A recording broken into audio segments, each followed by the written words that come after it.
অপেক্ষাটা বেশি দীর্ঘ হয়ে গিয়েছিল এমন মন্তব্য করেছেন মাসুমা রহমান নাবিলা।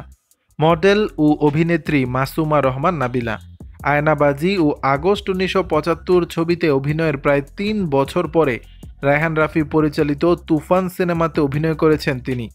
এদিকে সিনেমা মুক্তি উপলক্ষে ১২ই জুন রাতে রাজধানীর একটি অভিজাত হোটেলে সংবাদ সম্মেলন অনুষ্ঠিত হয়। এতে উপস্থিত ছিলেন শাকিব খান, অভিনেত্রী মিমি চক্রবর্তী, মাসুমা রহমান নাবিলা সহ অভিনয়শিল্পী এবং কলাকুশলীরা। নাবিলা বলেন, আমি এ ছবির গল্প পড়ার সময় তা ভিজুয়ালাইজ করতে পারছিলাম। তুফান সিনেমা আসলেই তুফান সৃষ্টি করবে। এই অভিনেত্রী জানান তিনি অনেক খুশি। সেই সঙ্গে যখন জানতে পেরেছেন মেগাস্টার শাকিব খান ছবিতে অভিনয় করবেন, এর চেয়ে বিশাল আমাদের জন্য আর কি হতে পারে। শাকিব খানের জন্য হলেও তুফানে অভিনয় করতে হতো।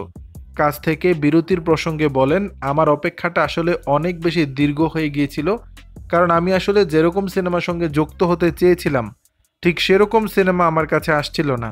তিনি বলেন, আয়নাবাজি সিনেমার পরে সবাই আমাকে প্রশ্ন করত কবে আমি সিনেমায় কাজ করব। সবসময় বলে আসছিলাম সিনেমা করতে চাই, এমনটা নয় যে সিনেমা করতে চাইনি বলে আমাকে দেখা যায়নি। উল্লেখ্য, একটি স্কুল ম্যাগাজিন অনুষ্ঠানের উপস্থাপনার মধ্য দিয়ে মিডিয়া জগতে পথ চলা শুরু করেন মাসুমা রহমান নাবিলা।